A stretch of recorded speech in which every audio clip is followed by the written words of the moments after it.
what we've been waiting for. Would Governor-elect and Mrs. Braun join Chief Justice Rush for the administration of the oath?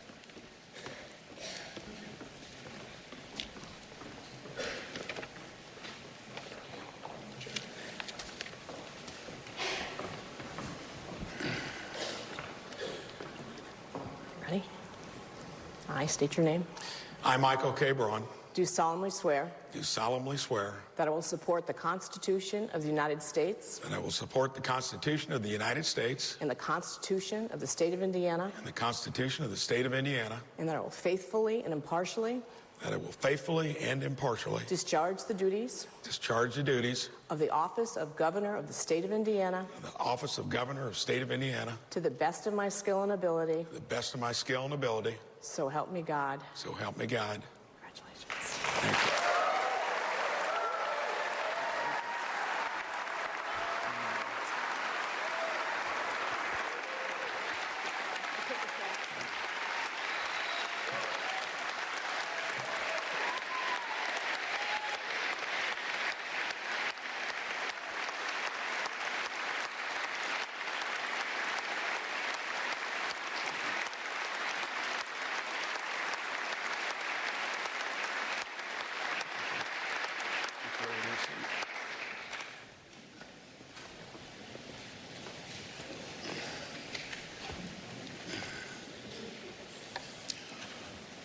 Madam Chief Justice, Governor Holcomb, Lieutenant Governor Beckwith, Governor Bai, General Rakita, President Pro Tem Bray, Speaker Houston, Maureen, family, friends, fellow Hoosiers.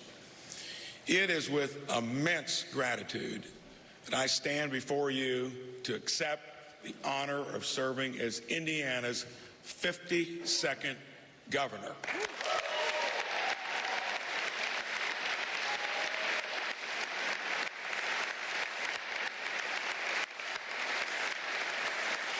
On such a momentous occasion, I must acknowledge both our state's storied history and its bright future. For 208 years and counting, Indiana has been a home for hard-working Hoosiers, small business owners, aspiring titans of industry, teachers, nonprofit leaders, and many others. From the earliest days of our statehood, our settlers and immigrants were risk takers, trailblazers who built the state we recognize today. Yes.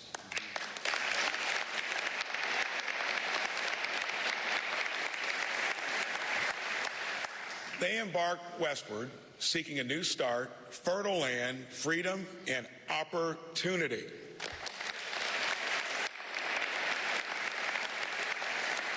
Through honest hard work, they built homes, fed their families, and cultivated the strong communities we take pride in every day.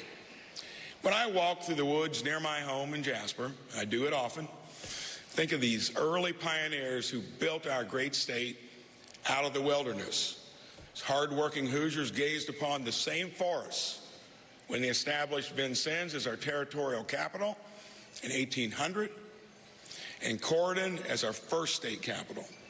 Our early settlers faced a crossroads: retreat in fear of the challenges this new land would bring, or view the vast contours of our state as an opportunity worth embracing. History reveals they listened to the voice of inner resolve that said, "A path not yet taken is a path to be pursued."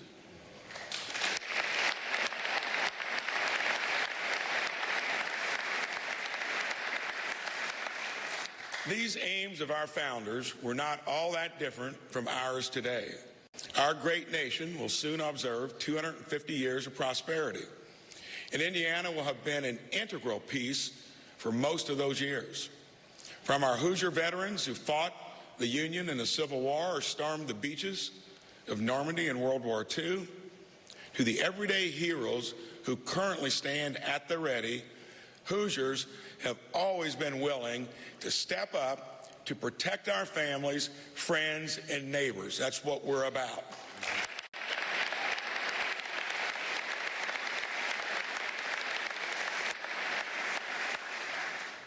We do not take that commitment for granted.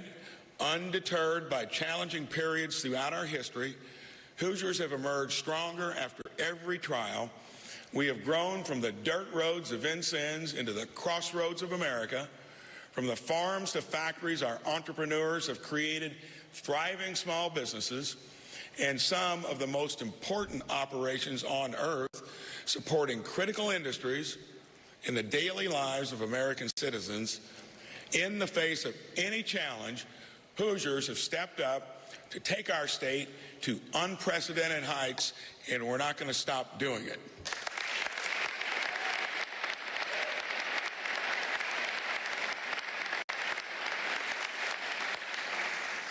Today, we face a new crossroads. We find ourselves seeking the same freedom and opportunity for which our ancestors journeyed here. And this time, we don't have to travel far to achieve it. The next 4 years will have special meaning for Indiana and this country. While today we are seeing a transition from one administration to another here in Indiana, we are a week away from seeing a similar transition in Washington, D.C.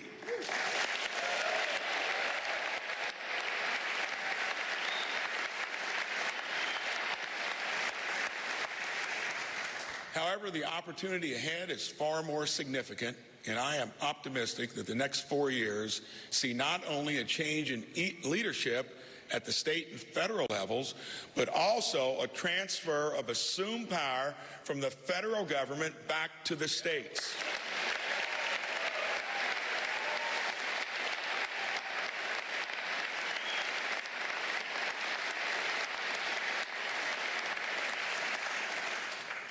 For too long, Washington has focused on Washington and not the American people. That is why the states must assume a leadership role. In Indiana, we have a strong foundation built on the shoulders of the fearless, hardworking Hoosiers, small business owners, talented entrepreneurs, persevering leaders who laid the foundation upon which we will build.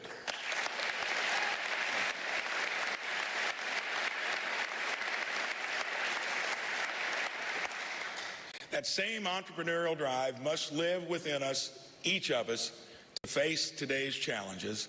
Let us listen to this higher calling of our Hoosier spirit. Let us draw upon the cooperation and determination our younger years required, not tied down by government burden, choked by economic strain, or hindered by the fear of the future. We don't want to do that.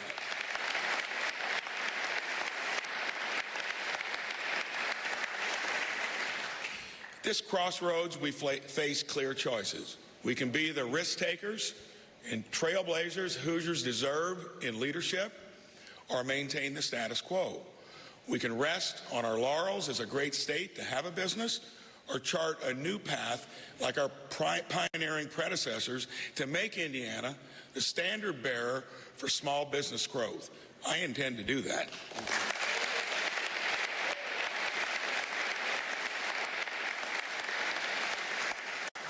We can accept high health care costs as inevitable, or take on the opaque system to lower costs and increase transparency for all Hoosier families, like I did in my own business 16 years ago.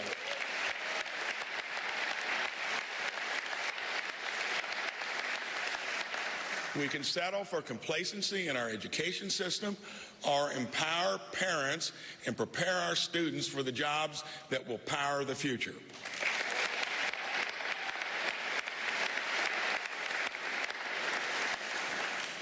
We cannot accept rising property taxes as an unfortunate fact of life, or explore every avenue to reduce the burden on hardworking Hoosier families and businesses. I guarantee you that we're going to give it one good shot at getting that back in place where it needs to be.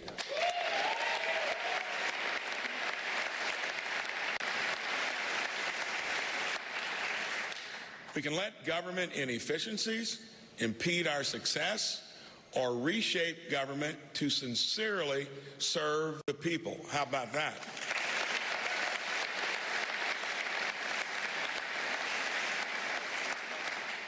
Now is the time to empower the next generation of hardworking Hoosiers and once again pursue freedom and opportunity without fear.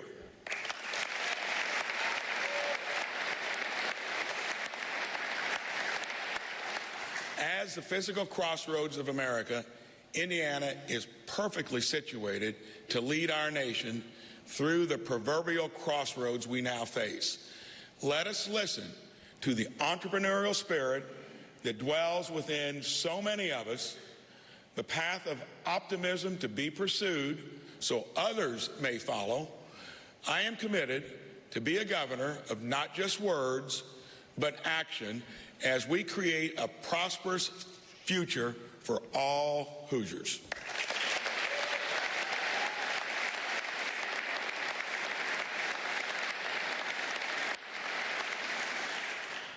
It will take teamwork. It'll take partnership. It will take collaboration. This is why we should all feel a spirit of optimism. Now it's time to get to work. Thank you, and may God bless our great state.